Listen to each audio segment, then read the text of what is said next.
जाने देना हो तो दे दो वतन के लिए, जाने देना हो तो दे दो वतन के लिए, तो क्या करोगे जान दे के दुल्हन के लिए।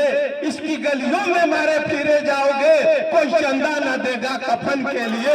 इन शब्दों के साथ आपके संघर्षों, आपकी डिग्रियों के बारे में बात होगी, आपकी शिक्षा प्रणाली पे वो चीज परोसे जाए। अपने अधिकारों के पाने के लिए लड़ना है और अपने कर्तव्य को पालन करना है। का रिप्रेजेंटेशन संविधान सभा नहीं करती। मना रहे हैं गणतंत्र दिवस 26 जनवरी को मंसल को सुनने आए हैं, सर को सुनने आए हैं और सर के सामने कुछ कहा। अंबेडकर छात्रावास के इस प्रांगण में उपस्थित समस्त छात्र एवं छात्र, शिक्षकगण, अध्यापकगण और हमारे सहपाठीगण, आप सभी का स्वागत करते हैं। सर्वप्रथम मैं विश्वविद्यालय परिवार के हिंदी विभाग के और पत्रकारिता एवं जर्नलिज्म के समन्वयक आदरणीय सर राजेश मल का हार्दिक स्वागत एवं अभिनंदन करते हैं। इसी क्रम में मैं अपने विश्वविद्यालय परिवार के संस्कृत एवं प्राकृत भाषा विभाग के सहायक आचार्य आदरणीय ज्ञानधर भारती सर का स्वागत एवं अभिनंदन करते हैं। इसी के क्रम में आदरणीय बड़े भाई अमर पासवान जी का स्वागत एवं अभिनंदन करते हैं। इसी के क्रम में हम लोगों के बड़े, लेकिन जब पहली बार किसी आदिवासी ने संविधान सभा के सामने रखा कि लोकतंत्र इस देश को हमसे सीखना चाहिए, क्योंकि हमारे रगों में तो लोकतंत्र बहता है।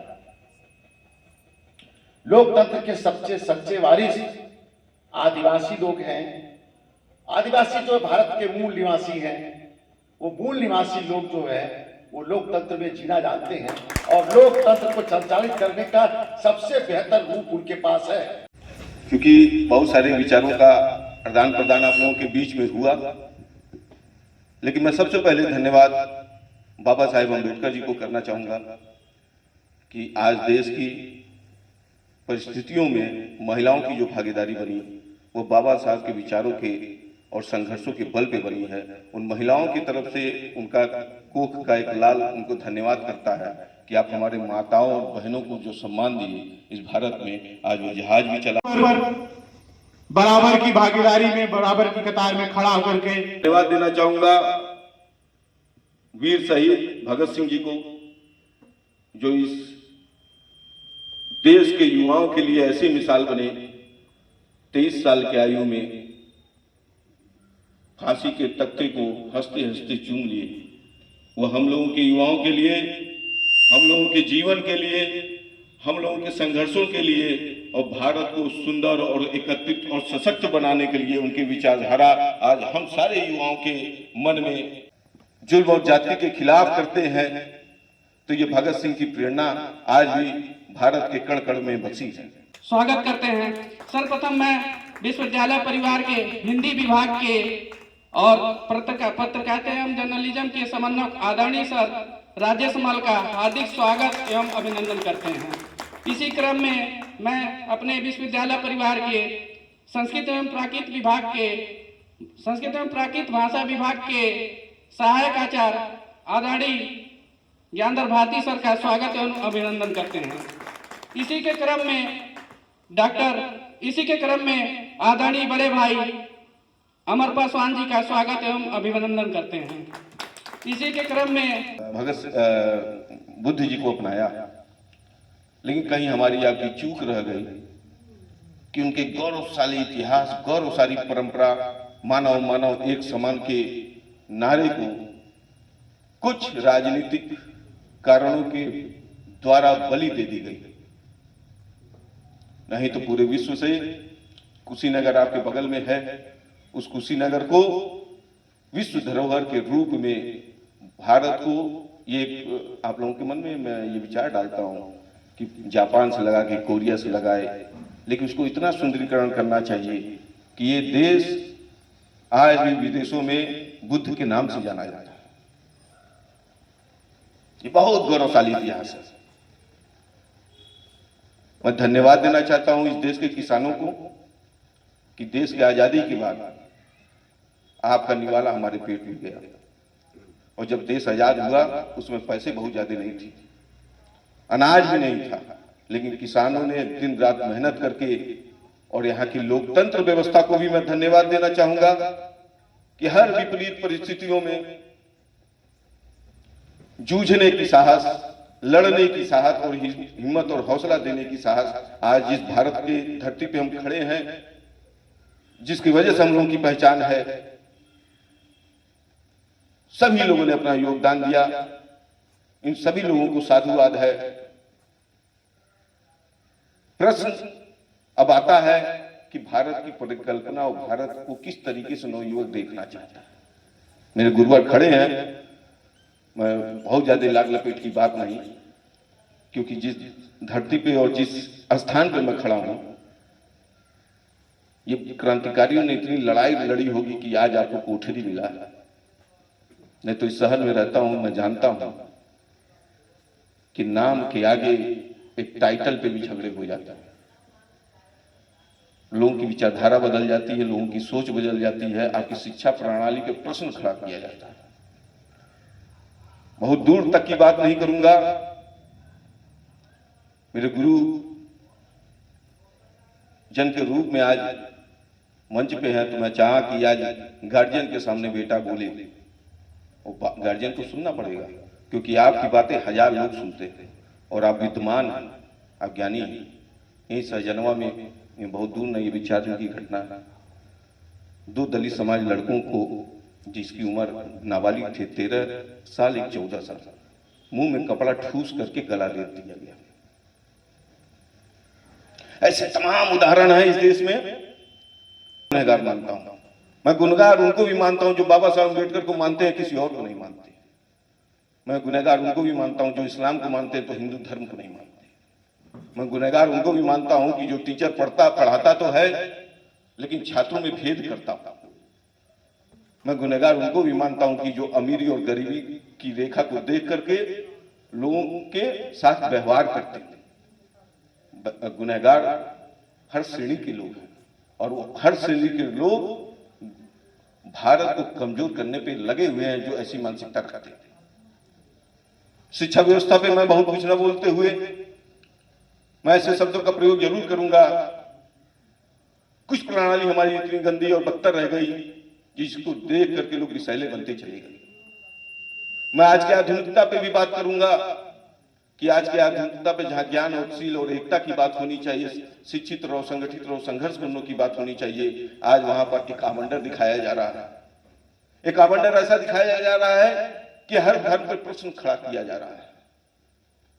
कोई महात्मा नहीं कर रहा है, कोई मौलवी नहीं कर रहा है, कोई क्रिश्चियनिटी के लोग नहीं कर रहा है, कोई शिक्षक नहीं कर रहा है, कोई कुलपति नहीं कर रहा है, ये व्यापारी लोग कर रहे हैं। मैं किसी एक का दोष नहीं दे सकता हूं, क्योंकि हमारे ही गोरखपुर विश्वविद्यालय में प्रियंका भारती नाम की लड़की मर गई। जहां मानव कल्याण की बात की जाएगी, लेकिन इसको भी हम लोग गंभीरता से लें तो किसी एक की चूक नहीं है, ये चूक हमारी है। सबसे बड़े भागीदार हम हैं। आरोप लगाना आसान है कि फलाना ये कर रहा है, फलाना वो कर रहा है, ऐसी व्यवस्था हो गई, नौकरी नहीं है, चाकरी नहीं है, ये चीजें नहीं है, उस धर्म को गाली दिया जाए, उस धर्म को गाली दिया जाए, महिलाओं का अधिकार छीना जा रहा है। उस अधिकार छीनने का हाथ भी हम ही लोगों ने मजबूत कर दिया। नहीं तो गोरखपुर विश्वविद्यालय में गुरुजन है, मैं सवाल छोड़ के जाऊंगा, पर्चा दाखिला हो गया। कभी ऐसा नहीं हुआ पूरे भारत के इतिहास में। शिवशंकर गौड़ और तमाम साथी हैं, पवन कुमार, पर्चा दाखिला हो गया, और पर्चा दाखिला होने के बाद अगले दिन चुनाव था। क्यों कैंसिल कराया गया?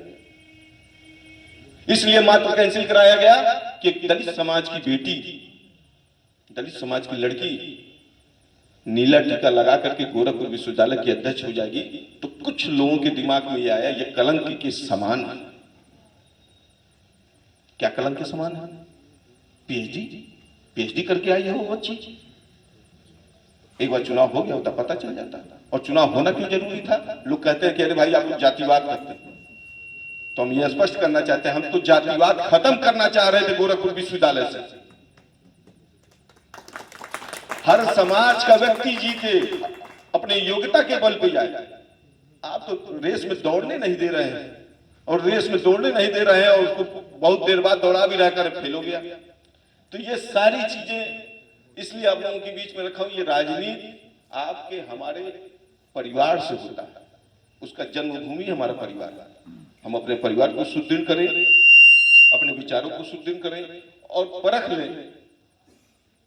आप लोग सोशल मीडिया चला रहे हैं तो सोशल मीडिया में वही चीजें देखें जो आपके ज्ञान की वृद्धि करें, आपको असमंजस में न डालें। ये असमंजस की स्थिति बड़ी खराब है और मैं बड़ा कष्ट होता है कि किसी एक जाति विशेष को, धर्म विशेष को, एक शिक्षा प्रणाली को हम लोग आसानी से गाली दे देते हैं। अरे वो ऐसा होगा, वो ऐसा है, ऐसा ही करते हैं, ऐसे ही होता है। बाबा साहब अम्बेडकर हैं। एक अंतिम पंक्ति बोल करके मैं समाप्त करना चाहता हूं। बाबा साहब अम्बेडकर ने अंतिम समय में एक ब्राह्मण परिवार की बेटी से शादी किया था। वो जानती थी, परिस्थितियां जानती थी, लोगों ने उनके ऊपर पुतले फूके, बहुत सारी बातें हुई थी उनके साथ, लेकिन वो भारत को खंडित नहीं होना देना चाहते थे, एकत्र होना देना चाहते थे। इन चीजों को समझिएगा। जातिवाद, धर्मवाद, क्षेत्रवाद, इसको समाप्त कर देंगे, उन्नति अपने आप भारत में होगी। इन्हीं सब बातों के साथ जय भीम, जय भारत।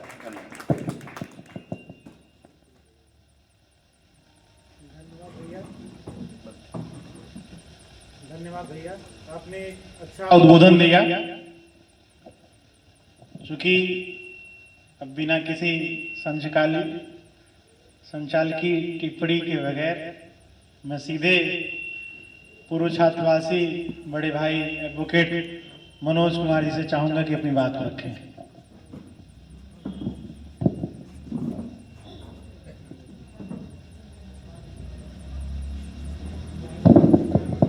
धन्यवाद पवन जी। आप लोग मेरे साथ हम नारा लगाएंगे, आप लोग भी लगाइएगा। बाबा साहब अमर रहे, भारत माता की, भारत माता की। सम्मानित साथियों, आज 76वें गणतंत्र दिवस के अवसर पे डॉक्टर बी.आर. अम्बेडकर छात्रावास में कार्यक्रम सफलतापूर्वक चल रहा है और इसी कड़ी में हम संविधान निर्माता बाबा साहब को नमन करते हैं और इस देश को आजाद कराने वाले उन तमाम ज्ञात अज्ञात शहीदों को नमन करते हुए मुख्य अतिथि के तौर पे आए हुए प्रोफेसर राजेश मल जी का हम स्वागत करते हैं। हम स्वागत करते हैं, भाटी सर जी का स्वागत करते हैं और हम स्वागत करते हैं अपने छोटे भाई गोरखपुर विश्वविद्यालय के पूर्व छात्र नेता, क्रांतिकारी छात्र नेता अमर सिंह पासवान जी का हम स्वागत करते हैं। साथियों, जैसा कि आप भी जान, हम सबके बीच में रखा।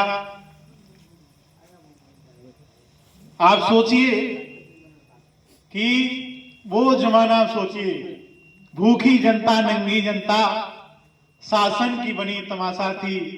वो बोला करते हिंदी में, उनकी अंग्रेजी भाषा थी। अंग्रेज इस देश में जब आए तो वो क्या किए? व्यापारी बन के घुस गए, आतंक देश में फैलाए। अंग्रेज देखिए कैसे आ रहे हैं, व्यापारी बन के घुस गए, आतंक देश में फैलाए, छोटे राज्यों को लूटकर भारत का सत्ता अपनाए। वो उस दौर से जब शुरू करते हैं और सोचिए इस दौर तक जहां हम बात कर रहे हैं एक देश श्रेष्ठ देश, विश्व गुरु देश, और ऐसी में जब हमारी कल्पनाएं हो रही हैं, वह किस तरह से हमारी कल्पनाएं हैं और उस पे हमारा काम किस तरह से है, इन सब बातों पे प्रकाश देने के लिए हमारे बीच में जुझारू साथी, बहुत ही एक्टिव, ऊर्जावान भाई शिवशंकर गौड़ जी हैं। हमारे साथ विश्वविद्यालय की राजनीति में भी थे।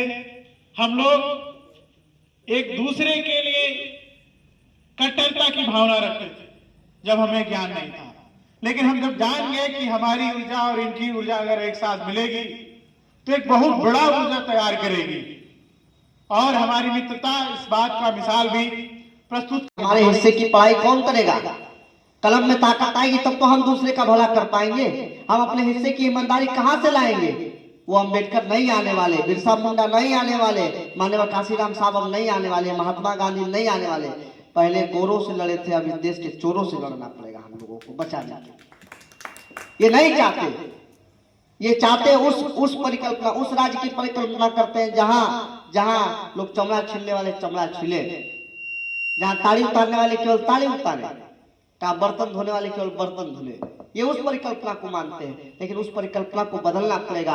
हम लोग इतिहास बदलने वाले लोग हैं, हम लोग बाबा साहब डॉक्टर अम्बेडकर के वंश से निकले हुए लोग हैं। हमें दिखाना पड़ेगा कि ये देश तुम्हारे हुक्मरान, तुम्हारे तानाशाहियों से नहीं चलने वाला। ये देश गणतंत्र है, स्वतंत्र है। ये देश भारत के संविधान से चलता था, चलता है और चलता रहेगा, और कोई बदल नहीं सकता। बड़े वो इस भारत का सपना देख रहे थे, वो इस भारत का सपना देख रहे थे जात और धर्म की लड़ाई से ऊपर उठ के हम और आप बराबर में मिलके इस देश को आगे बढ़ाने का काम करें। वो इस तरह का सपना देख रहे थे साथियों। लेकिन हमें आपको ये सोचना होगा कि आज देश में आजाद हुए, गणतंत्र लागू हुए इतने साल हो गए, लेकिन क्या अभी भी अधिकार मूलभूत से जमीनी स्तर पे आ पाए हैं क्या? इसके लिए आप युवा हैं, आप छात्र हैं, आप ही इस देश की बागडोर में अपनी अग्रिम भूमिका निभाते हैं। तो निश्चित तौर पे आपकी भी ये जिम्मेदारी बनती है कि आप भी कहीं ना कहीं अपने लोगों को जागरूक करें और ये बताएं कि आजादी में हम लोग की भागीदारी क्या होनी चाहिए। निश्चित तौर पे इस देश का वीर शहीद हमारे देश की और हमारी रक्षा करने के लिए अपनी सामने पता रहता है कि कभी भी जान जा सकती है, फिर भी सेना बॉर्डर पे हमारे सामने खड़ा रहता है। उनकी देशभक्ति है साथियों। लेकिन इस देश को, इस शहर को सफाई करने का काम सफाई कर्मचारी भी करता है। अगर वो सफाई ना करे तो निश्चित ही तौर पे हमारा ये शहर चमचमाएगा नहीं। तो वो भी एक प्रगति में अपना काम करता है, देश की प्रगति में उसकी भी एक अपनी देशभक्ति है। मजदूर जो किसी फैक्ट्री में काम करता है और उस फैक्ट्री में जब उत्पादन होता है तो देश में वो कहीं ना कहीं बिकता है, तो वो भी देश की इकोनॉमी में अपना एक प्रस्तावना से ही कल्पना कर सकते हैं कि बाबा साहब ने वास्तव में हम लोगों को एक कह लिए हीरा दिया। वह ना जियो धर्म के नाम पर, ना मरो धर्म के नाम पर, इंसानियत ही है धर्म वतन का, इंसानियत ही है धर्म वतन का, बस जियो वतन के नाम पर, बस जियो वतन के नाम पर। अधिकार के लिए आप जरूर लड़िए। अगर आपको अधिकार नहीं मिलता जो आपको संविधान ने दिया हुआ है, उसके लिए लड़ाई लड़िए। अगर आपको अधिकार मिल रहे हैं तो आपका कर्तव्य बनता है कि संविधान ने जो हमें कर्तव्य दिया है